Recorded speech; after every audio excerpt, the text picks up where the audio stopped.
We've got lucky caller number 4, Marcus, on the line. If he answers this question, he wins a new car. Let's do this. Okay, for a new car, name the only actor to appear in... And now a message from our sponsor. With 24/7 support and quick and easy claims, Progressive protects what matters most. Progressive. Films all in the same year. Wait, sorry, I didn't hear the question. 3 seconds, Marcus. Yeah, no, but there was an ad in the middle. You didn't answer. But I didn't hear anything. Marcus, you dropped it in the dirt. Progressive. There's never a bad time for great protection. Progressive Casualty Insurance Company and Affiliates. It's kind of astonishing how hard they flopped in recruitment here.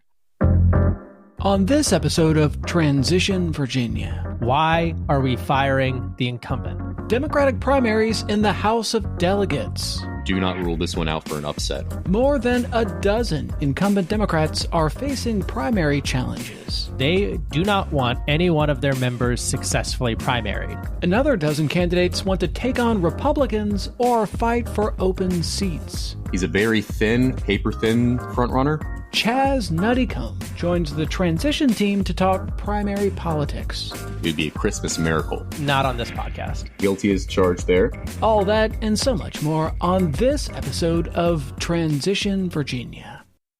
Today, I'm taking it to the streets to give people the good news. Oh, excuse me, hello. I'm Flo from Progressive, and did you know... No, I'm just waiting for the bus. So then you have time to hear about how with Home Quote Explorer, you can check if you're paying too much for home insurance. Yeah, if I was interested in talking to you, which I'm not. Okay, I'll do the talking, and you just check if you can be saving, which is going to be pretty hard to do if you put on your headphones. Okay. See if you're paying too much for home insurance with Home Quote Explorer. Progressive Casualty Insurance Company and Affiliates. Comparison rates not available in all states or situations.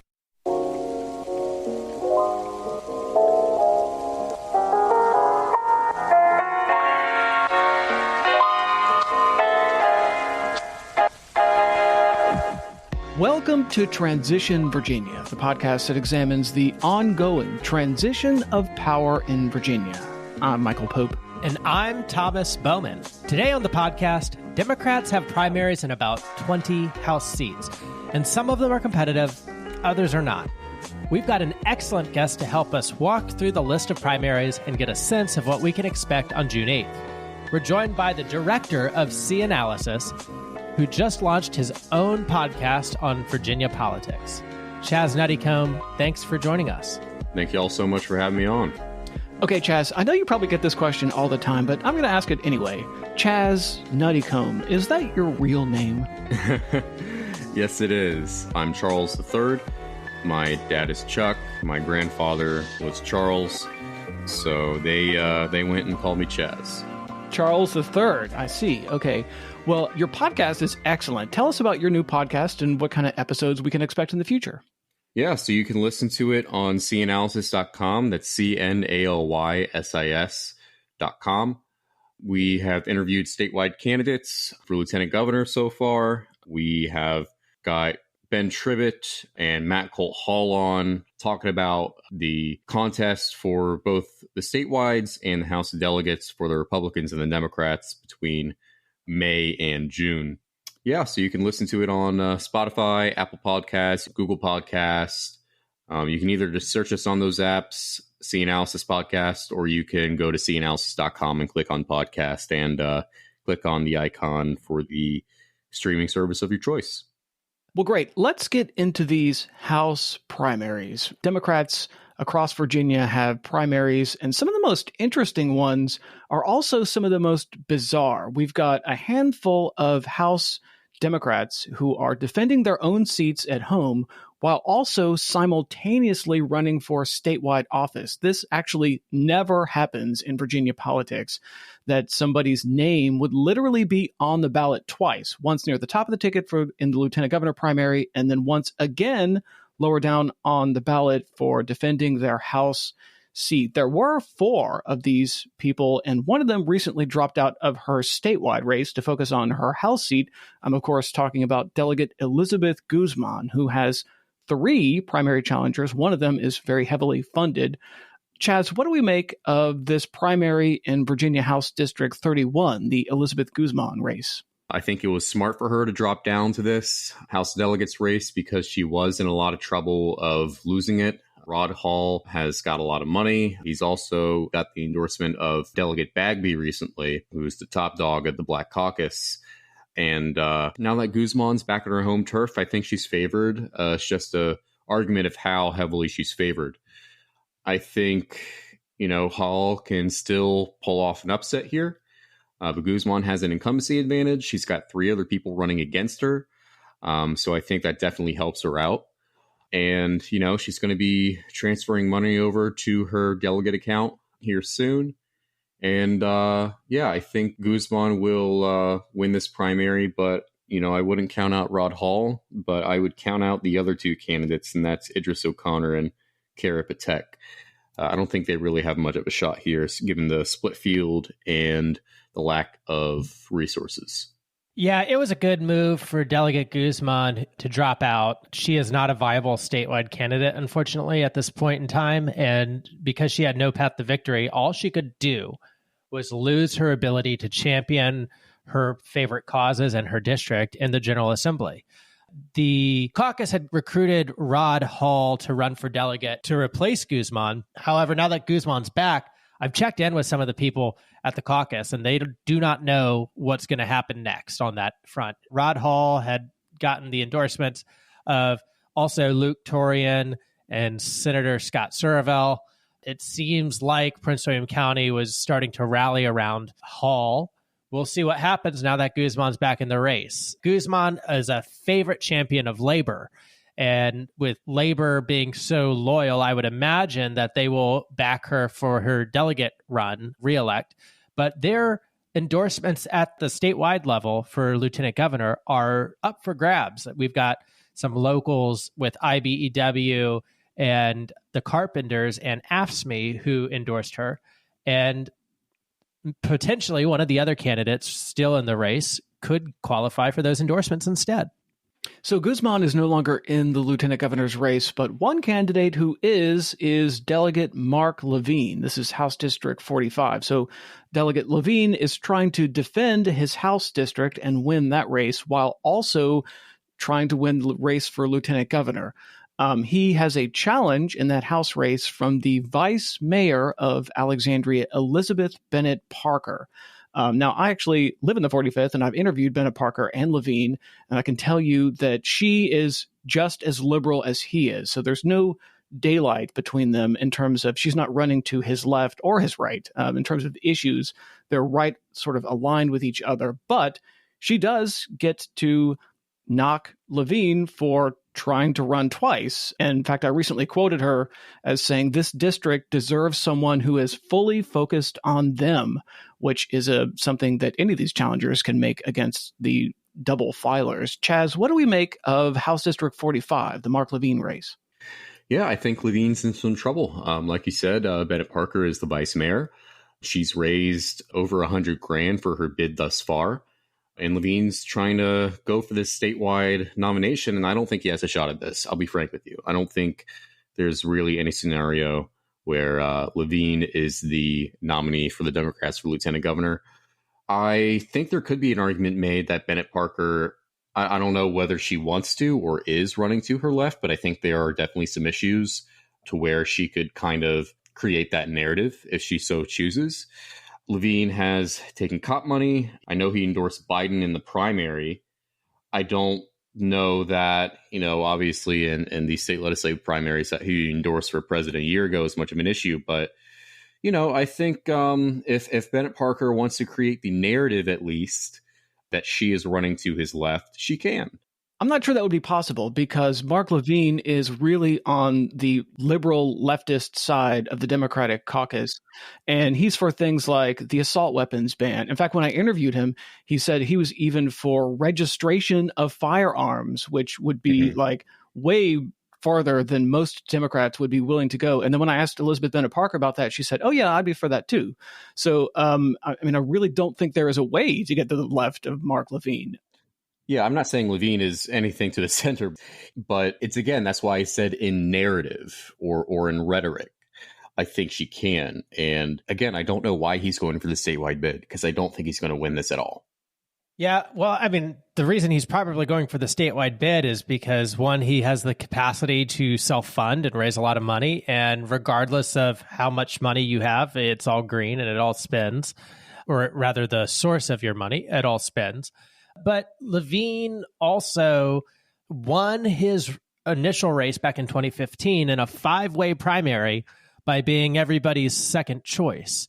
So the fact is, Mark Levine has always been particularly vulnerable to a one-on-one challenge here.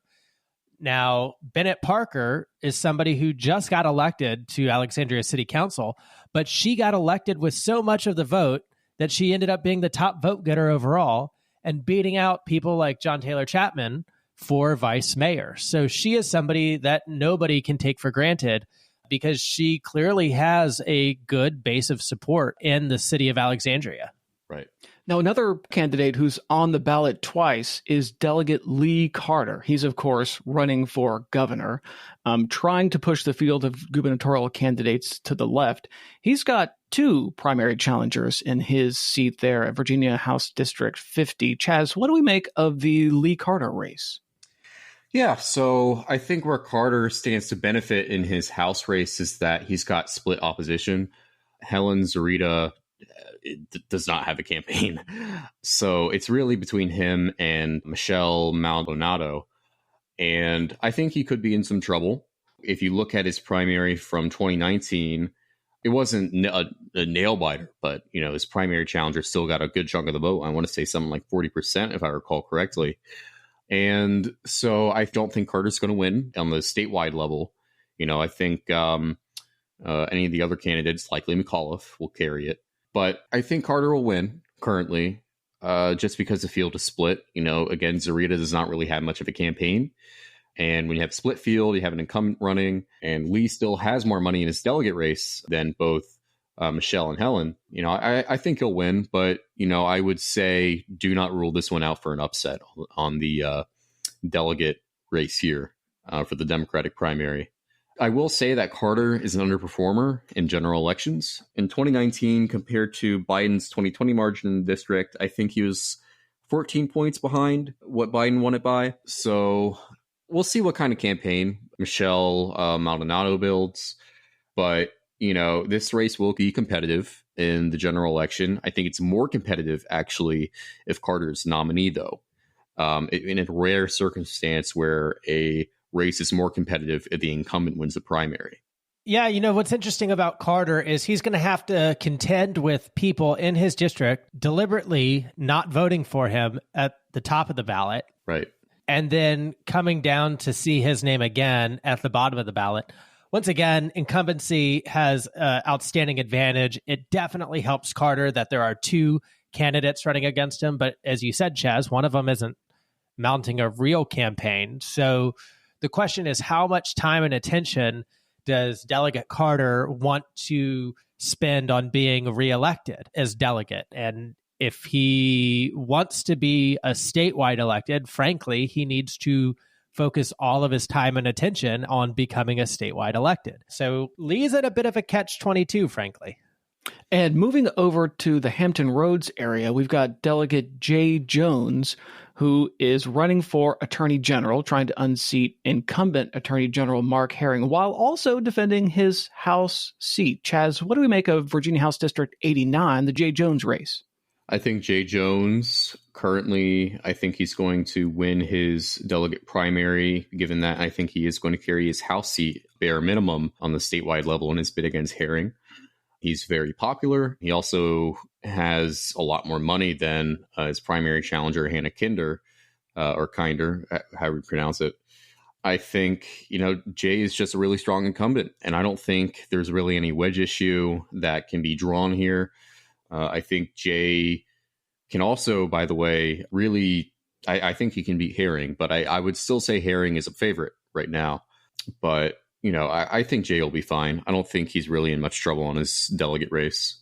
Yeah, I agree 100%. Jay Jones could certainly beat Mark Herring. Here is the question that every primary challenger needs to ask themselves when running against an incumbent at any level of politics. Why are we firing the incumbent? And if there's no reason to fire the incumbent, then the primary challenger is probably not going to succeed. But aside from that, Jay should be able to come back easily and win for delegate if he's not the Attorney General nominee. Okay, one last question here on these four that we've talked about so far. Guzman, Levine, Carter, Jones. Open question to the panel here. Are we expecting any of these four to lose their House seats, or are we going to get through this primary season and even the election cycle with Guzman, Levine, Carter, and Jones keeping their House seats if they don't get promoted to a statewide race? I think all of them are at least slight favorites in each of their contests, or moderate favorites, I would say, at the bare minimum.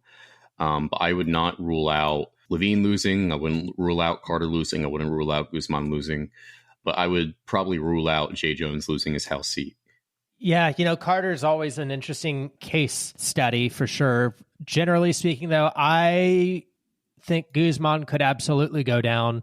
And I think Mark Levine is quite poised to go down. His support in that district is a mile wide and an inch deep.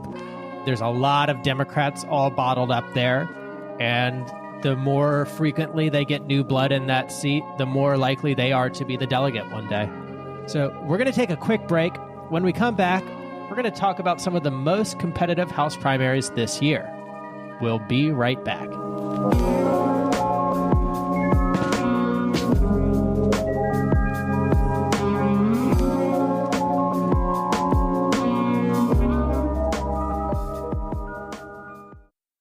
We saved serious cash with our Progressive Home and Auto bundle and used the money to buy a new boat. Who's ready to water ski?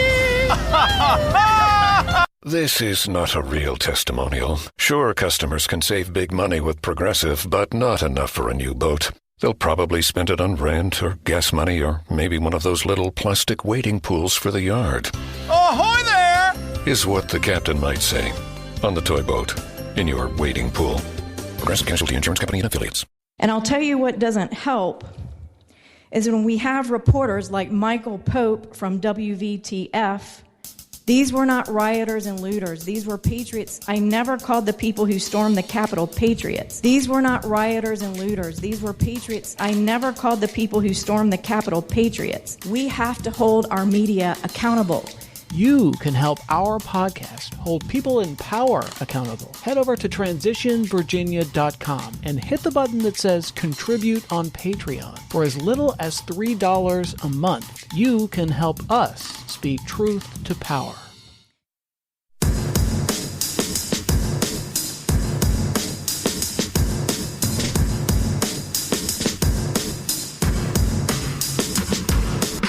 And we're back on Transition Virginia. We're talking about some of the most competitive Democratic primaries on the ballot this year. And we're going to start in Northern Virginia with House District 86, where we've got incumbent Delegate Ibrahim Samara, who has a challenge from Irene Shin. Chaz, what do we make of this race? It's receiving a lot of buzz. A lot of people are talking about this race in the 86th district with Samara. What do you make of that race? I think this one is really interesting. Ben Tribbett, when he came on my podcast, kind of talked about, the point that while Samara is an incumbent, he doesn't have that much of an incumbency advantage. He was uncontested in 2019 in the general election. He did not have a primary. It was a special election, so they didn't have a normal primary in that seat. But, I would still say I think he's going to win. He has more money. And I think that while he doesn't have the big incumbency advantage, I think it's still there. This is kind of one where Shin, while not, I would say, and I'm sure Thomas agrees with me, that, there's not much ideological difference between them. It's more so in rhetoric. Samara is one to stir the pot, and buck his party sometimes from the left when it comes to votes. And Shin would be more of a loyalist to the caucus and would not stir up the pot. So I think that's the main thing here. It's more in rhetoric, style, and what you want in the 86 and representative. If you want someone who's not going to make headlines, I know the biggest headlines that Samara made was when Trump came to Williamsburg and he protested. As a member of the General Assembly, you're allowed to be there. And he brought a sign with him and interrupted Trump mid-speech. But yeah, so I don't think there's much ideological difference here. But at the end of the day, I think Samara is a favorite. It's just a matter of how much. Well, the caucus is certainly lining up behind Ibrahim Samara. Right. And the reason for that, according to one of the caucus members who I asked, who will not be named, is because they do not want any one of their members successfully primaried. Even though Samara is not necessarily the most popular member of their caucus, they think that if one goes down, they all get primaried the next cycle. And I actually am okay with primaries. I would have no problem with that personally. But if you're the caucus trying to run a multi-year, multi-cycle plan, then yeah, you don't want to have it all wiped away with a couple of primary challenges in strategic districts. So Irene Shin, by the way, full disclosure, served on the PAC board with me of the Competitive Commonwealth Fund. She is an excellent candidate. Ibrahim Samira has the Adams Center helping him out in that district, the largest mosque in Northern Virginia.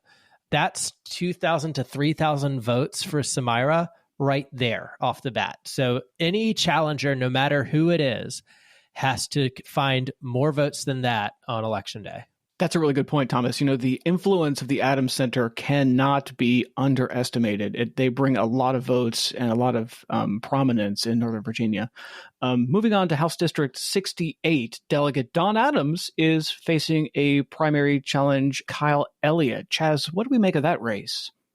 Well, look, Don Adams is one of the few members of the General Assembly to endorse Jennifer Carroll Foy for the gubernatorial race. So, and almost every other member of the General Assembly who has endorsed a candidate has endorsed McCall for the most part. Some of them endorse McClellan, but, Carroll Foy is definitely, at least the second most progressive candidate in the race. Carter is probably the most progressive, but I think Dawn has a sizable incumbency advantage. She hasn't had a primary here since she won the primary in 2017. And, I don't think there's really a wedge issue that Kyle Elliott can really draw on here. But that's not to say that he doesn't have a strong campaign. I think he's got a pretty good one so far. But I would definitely bet on Dawn. I know she's not going to let up on her race. She's going to always run like she's 10 points behind, just like she did in 2017 against Lupasi, when she wasn't really at the top of the list for targeting, yet she beat Lupasi by, around 300 votes. She's not safe. I wouldn't say she's safe. I think Kyle can win, but I would definitely bet on Dawn here. Yeah, I don't know too much about this race, but I know a couple things, one about the incumbent and about the challenger. The incumbent is the only hard no when it comes to labor union issues in the Democratic House caucus right now. She was the only one who was at least vocally anti-union, though they're not all friendly. It takes a lot of guts for somebody that represents Richmond City to be anti-union. Kyle Elliott has some really interesting contributions.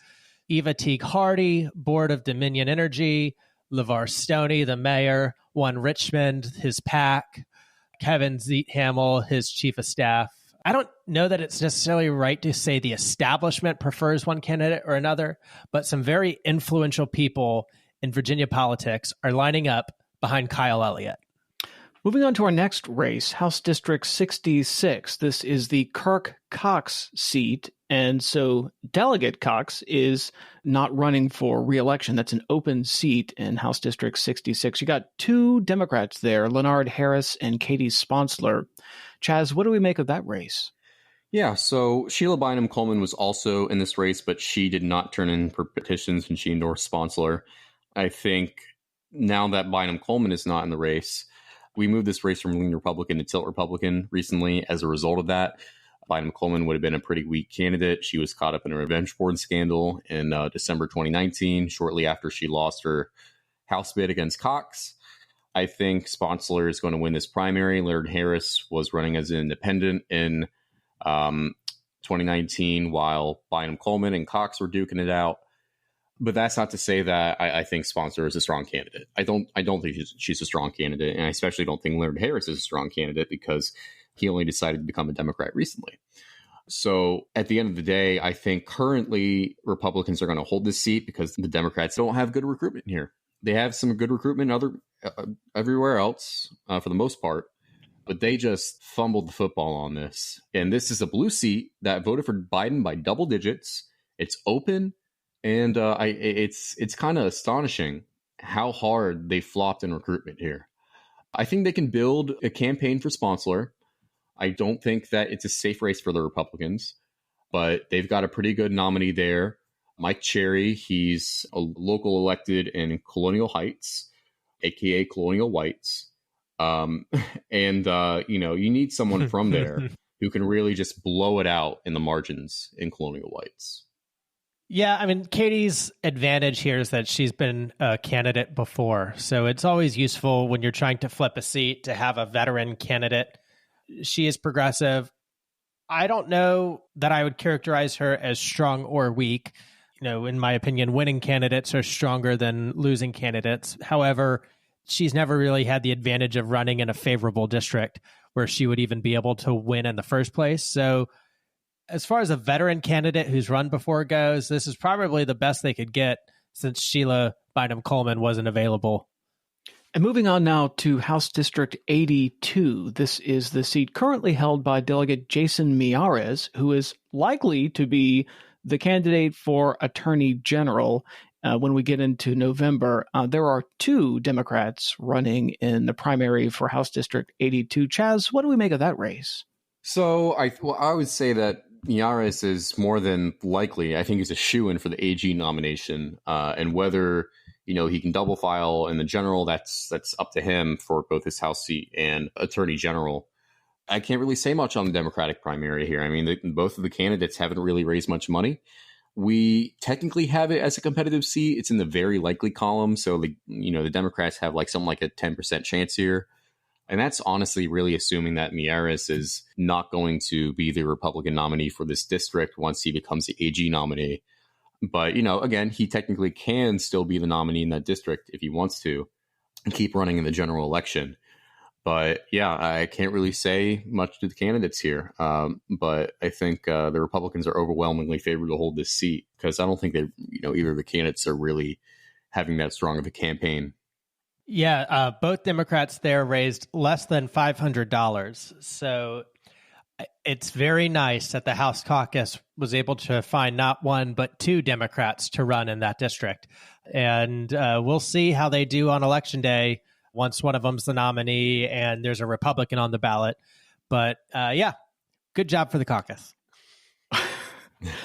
I'm sensing some sarcasm there, Thomas. No, I mean, I do believe that Democrats should be running everywhere. You're going to have to raise more than $500 in Q1 to be considered a viable candidate by anybody. Well, moving on to House District 84. This is the seat currently held by Delegate Glenn Davis. There are two Democrats running in that primary. Chaz, what do we make of the Democratic primary there for House District 84? Yeah, so 84, Davis is running for lieutenant governor as well. He will be competing on the May 8th convention. I think he's probably a slight front runner in his race. I wouldn't say he's a shoo-in. He's a very thin, paper-thin front runner. I think that if he forgoes a House bid in his district, that seat would become a little bit more competitive. We have it as, I believe, likely Republican or lean Republican, one of the two in our ratings. This was a district that voted for Joe Biden last year. The Democratic primary is kind of interesting. The House Democratic Caucus recruited Kim Melnick, who is honestly kind of a Republican light. That's what the caucus wanted. She's donated to Republicans before. She's endorsed Republican candidates previously in the area. And so as a result, you got Tracy LaGuide, and I hope I'm pronouncing that right. And so she's definitely running to Melnick's left, referring to Melnick as a dino. I think that I can't really say who's a favorite here and who isn't because, I think there's a lot of ammo for Tracy LaGuide to attack Melnick on.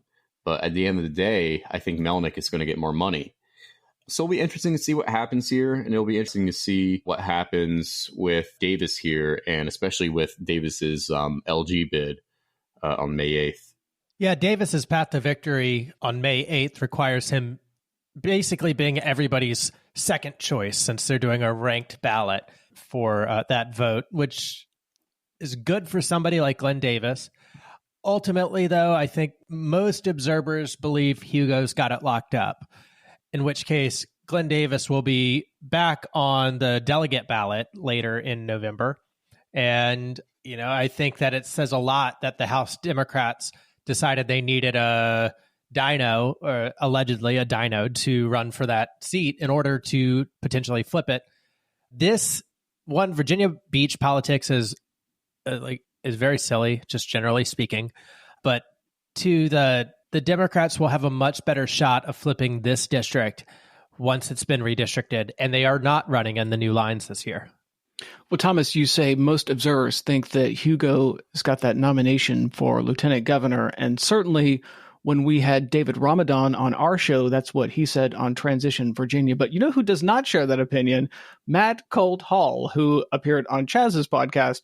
And I think he is not as strong on a potential Hugo victory as everybody else seems to be. Good. So it's interested to see what happens in that May 8th convention. Good. Yeah, we'll be watching it. And I would almost call the Republican race there more interesting, but not on this podcast. All right, so when we come back, we'll go through all the incumbent Democrats who are facing primary challengers and some Democrats who are in primaries in solid red districts.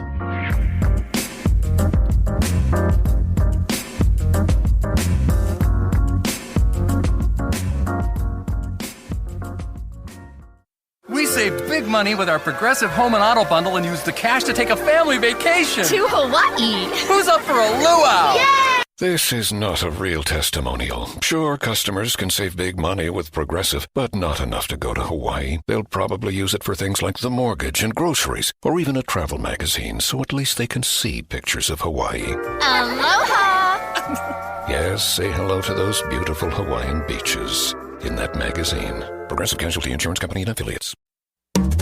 Hey, you. Yes, you. You're listening to Transition Virginia right now, and you're probably a fan of the podcast, right?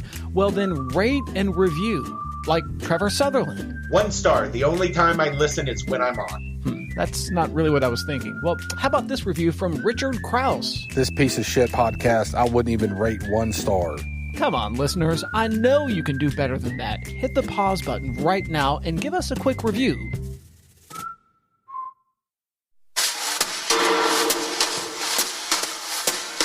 And we're back on Transition Virginia. We're talking about all of the many Democratic primaries for House seats across Virginia. And a lot of these incumbent Democrats in the House Democratic Caucus, they've got challengers. I want to start in Arlington with House District 49. Delegate Alfonso Lopez has a primary challenger. Chaz, what do we make of that race? Yeah, so if anybody is going to lose from a challenger from their left, I definitely think it's going to be Lopez. I think Karishma Mehta has built a really strong campaign for herself. She had a pretty good Q1. She's got the backing of the DSA folk. And, the DSA folk were there for Lee Carter when most people from, the big boys in the House Democratic Caucus were not.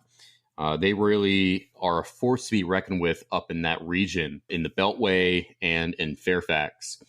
Lopez, the wedge issue here is Lopez profiteering off of ICE detention centers, but it's kind of an old issue and it's been litigated before. Although while Lopez did get a primary challenger in 2019, that J.D. Spain, the primary challenger, barely had a campaign at all. But this time around, I think Mehta has really built a strong campaign. So I think Lopez is in some trouble, although I would still bet on him for who I think is going to win. I think it's usually a safe bet to bet on incumbents in most cases. So, guilty as charged there.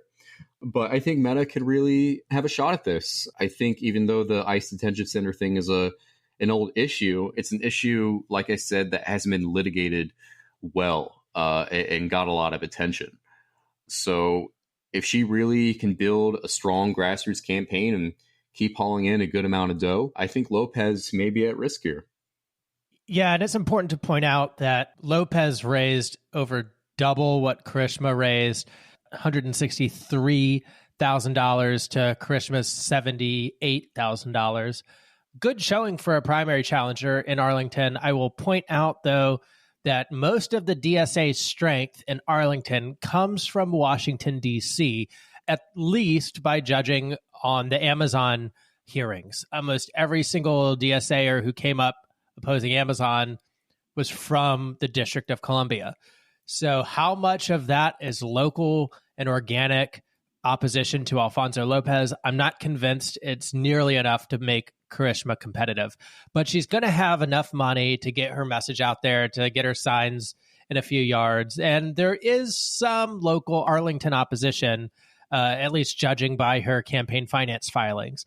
I would say, as far as the main issue on whether or not Alfonso was profiteering off ICE, Alfonso would tell you that he had ICE as a client under the Obama years, and his mission was to make it as merciful a policy as they possibly could have under the law.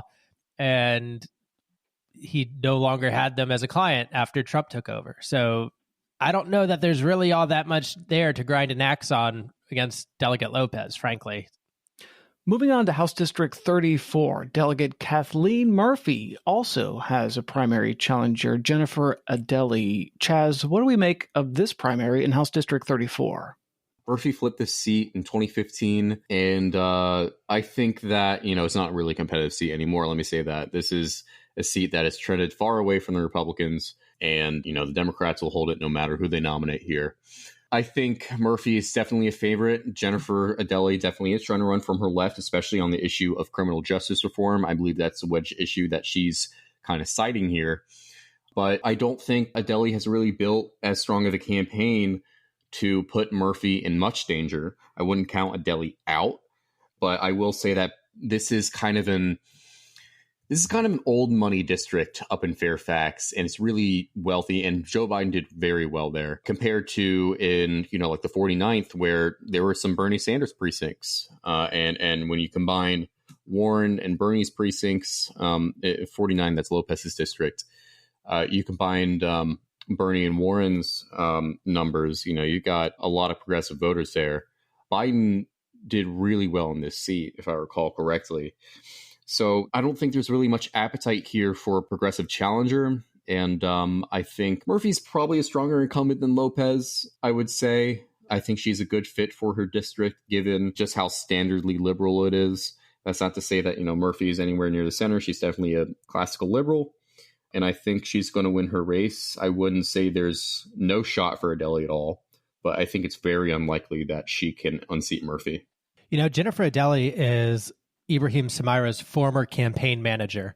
So, just to give you an idea of where Adeli's politics are, that is certainly not a bad thing for Northern Virginia, but I don't know that it does her any favors in Great Falls and McLean, where a lot of the intelligence community lives and resides. Kathleen Murphy, she would tell you, is one of the former Charlie's Angels. So Kathleen, when she won that race away from the Republicans after Barbara Comstock left, she was the only person who could win because she was the only person who could pull the defense industry and voters in that district with her. I think that the makeup of the district has certainly changed somewhat, but not really the spirit of that district. And so, honestly, Murphy's going to be fine. Also, I'd point out Adeli's got $11,000 cash on hand as of March 31st. That is not enough to win a race going 2 months out from a primary. Moving on to House District 79, Delegate Steve Heretic has two primary challengers, Nadarius Clark and Dante Walston. Chaz, what do we make of this Democratic primary here in House District 79? Yeah, I think if it was just Nadarius Clark versus Steve Heretic, I think this would be one to watch.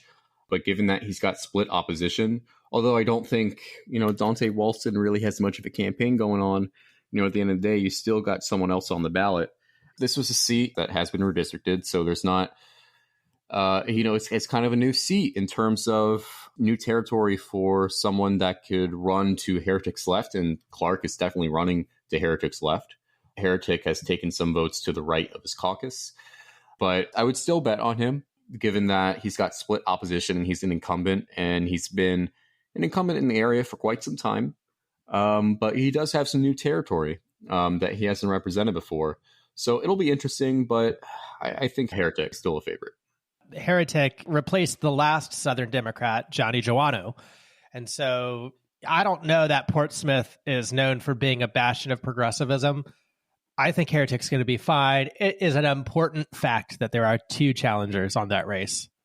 One thing to watch in that race is that Clark received some money from Sonia Smith, who is the wife of Michael Bills. So I think as this race moves forward closer to the June primary, it's possible we could see a lot of money thrown into this primary. So something to watch as we move forward.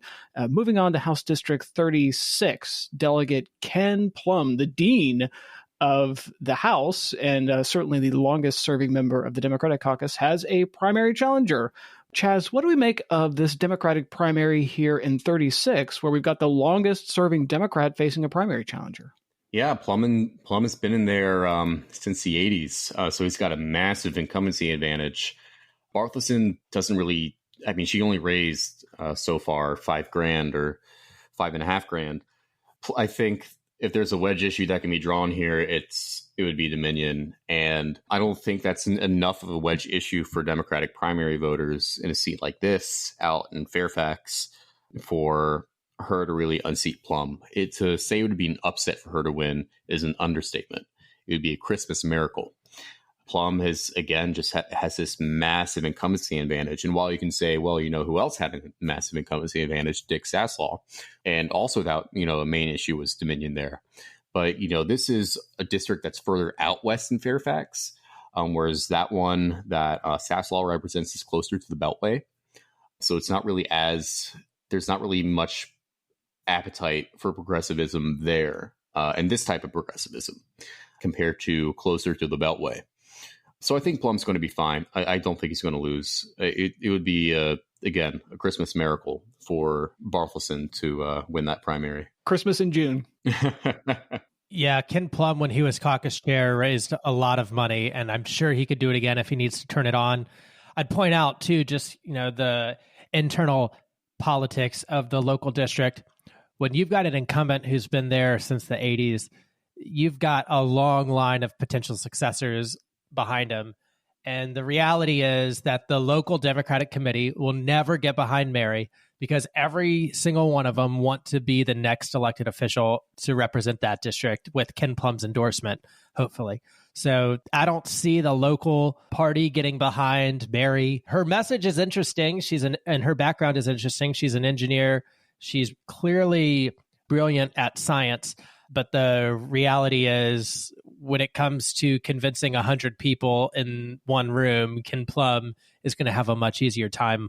Historical note, Ken Plum was first elected in 1977, so he's actually been in the House since the late 70s. Okay. So moving on to Virginia House District 38, Delegate Kay Corey has not just a primary challenger, but one of the two Holly Hazards in Virginia who are running for office this year. Chaz, what do we make of this Democratic primary here for House District 38? Hazard is trying to run to Corey's left, allegedly, but unlike the other races I've mentioned so far, I can't really find a wedge issue here. Hazard is the former legislative director to Corey, and she has raised some money, $30,000. Corey's raised $55,000 so far. But I don't think Corey's in much trouble here because there's not. And even if there were a wedge issue, this is another one of those seats out in Fairfax that I don't think there's much appetite for a progressive challenger to unseat an incumbent for. So I think Corey is likely to be fine. I don't think she's safe, just to err on the side of caution. So Hazard has to, if she wants to really make this a race, has to raise a little bit more money and has to find a wedge issue that she can compete with Corey on. Yeah, this race is interesting because, one, it indicates that there's drama in Lake Barcroft, which is the precinct that determines who that delegate's going to be. Kay Corey is a PTA mom, former school board member. Holly Hazard is got former credentials with the Humane Society, and it's one of her big issues. She was also one of Kay Corey's regular donors, which makes me wonder if there's any drama there between the two of them, or if Holly thought that Kay might be retiring and wanted to run for this seat instead. And there are multiple donors who have given to both Kay and Holly. So I don't know what that says, if anything, but Holly is going to need her own base of support in order to knock off Kay Corey. Now, we also have 3 more delegates who have primary challengers in what are probably uncompetitive seats. Chaz is ranking them as uncompetitive. Candy King, Jeff Bourne, and Lamont Bagby, all 3 of whom have primary challengers. Chaz, what do we make of those 3 races? Yeah, I don't think any of these candidates are really in much trouble. Maybe since Candy King has not really won a primary, she won the little nomination contest back in December of last year. There can maybe, again, Christmas miracle for Pamela Montgomery, who placed second place in here, to win here. But I don't think she really has much of a campaign to unseat Candy King. But especially with 71 and 74, that's Jeff Bourne and Bagby, I do not see either of them losing. They are strong incumbents, and they're going to be fine. Yeah, Candy King and Jeff Bourne are specifically top targets for Clean Virginia, and more specifically Michael Bills and Sonia Smith. And they're spitting into the wind here. Candy King, they're going after because she refused to sign the No Dominion pledge. I, as a Democrat, don't believe any elected officials should be tying their hands with pledges, period. I used to make fun of the Republicans for signing no tax pledges. 2 more seats I want to talk about before we end this podcast, the Nick Rush seat and the Margaret Ransom seat. So Nick Rush is not running for re-election. It's an open seat. You got 2 Democrats running there, and then Margaret Ransom, of course, is running for re-election. You got 3 Democrats running in that race. Any thoughts there about these Democrats running in solid red districts? Yeah, these are uncompetitive districts in the general election. It's hard to say who's a favorite here because they don't really have much of a campaign compared to all these other candidates. I think that when it comes to 99, the black vote is very important there. When it comes to House District 7, the student vote is very important there. That's got some of Blacksburg in it. And so you really have to have whichever candidate wants to win that primary. In 99, you got to target the black vote.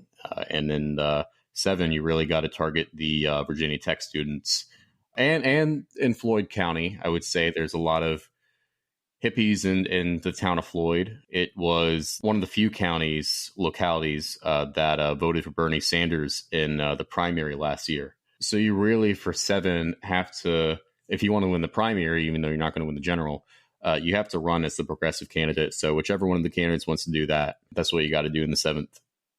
Yeah, I'm glad to see that some Democrats are vying to get on the ballot in this race, since it was such a problem in the recent past. I co-founded a PAC to get some of these no-hopers on the ballot against Republicans. And the rule there is, look, for up to every $60,000 that these Democrats going against no-hopers are going to raise, they're going to pull out an equivalent 8 Republican dollars for every 1 Democratic dollar, and that holds up to about $60,000. So the reality is, I'm really glad to see that there's interest in getting on the ballot. And then the rule is, when you are on the Titanic, you raid the liquor cabinet. You have a lot of fun while you go down with the ship. One last thing before we end. Predictions from both of you, if you are willing to make them. So we've talked about a bunch of incumbents who are facing primary challengers here. Are any of them going to lose? Some of them are in strong danger, but currently I don't think any of them are going to lose. But final predictions when it comes to these primaries will be out shortly before the primary in June. But currently I don't think any of them are going to lose, though some are vulnerable, some more than others. But yeah, currently I would bet on all the incumbents, but there's still some time for that to change in each of these races. I would definitely say Lopez and Levine, those I would say tied for first place. Those are the ones I would say are the most interesting and at most danger. And I would also say Samara is probably up there as well, probably at the number 2 spot.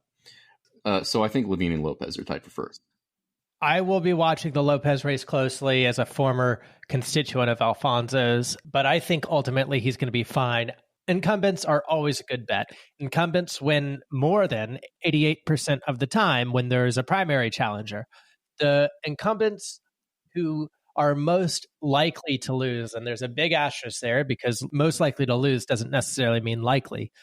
In my opinion, are Guzman, just because you have some interesting drama unfolding with Rod Hall. And something tells me that the Black vote in Prince William County is more substantial than the Hispanic vote in Prince William County, but we'll see. Mark Levine, one-on-one against an incredibly strong primary challenger, at least by the number of votes that she's proven capable of getting out of Alexandria City. And then Ibrahim Samara versus Irene Shin. I think Irene Shin is an incredibly strong challenger. She got the endorsement of Janet Howell in that district, and that isn't easy to get when you are trying to take on an incumbent. And so she is absolutely one to watch, though it's an uphill battle to be sure.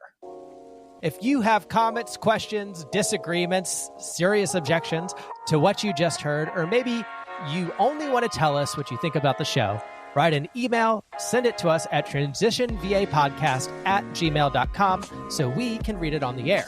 Subscribe to Transition Virginia anywhere pods are cast. Follow the Transition team on Twitter @TransitionVA and find us on the web at transitionvirginia.com. Don't forget to like and subscribe so you can enjoy our next episode of Transition Virginia.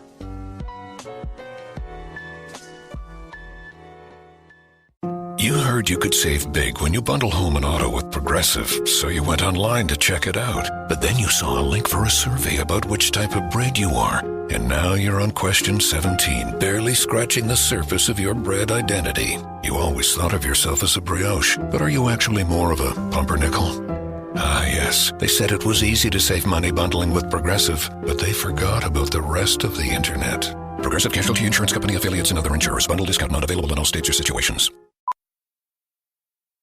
Okay, parachutes ready. Boy, the things I go through to get auto loan rates as low as 1.04% APR for 36 months on new vehicles with PenFed. You are aware that you don't have to be a military member to save hundreds on your auto loan, aren't you? Anyone can join PenFed. As someone terrified of heights, I probably should have looked into that. Probably. Drop me off at the shore. PenFed Credit Union. Visit PenFed.org/autos or call 1-800-247-5626. Advertised rates available through the PenFed car buying service. To receive any advertised product, you must become a member of PenFed, insured by NCUA.